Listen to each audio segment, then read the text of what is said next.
Aşkım,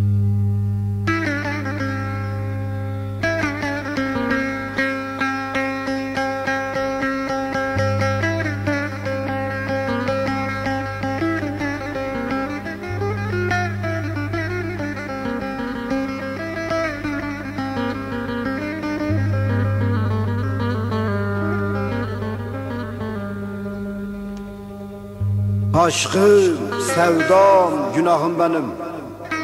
Sefil yaşantımın tek sefası. Mural hocam, vefakarım, sırdaşım benim.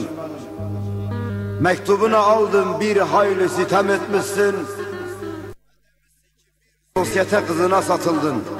Ne demek Fato, ne demek?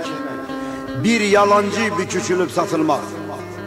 Benim satıldığım nasırlı ellerin, kara sapan peşinde koşanların, daha doğrusu halkın kızı, o da sensin Fato.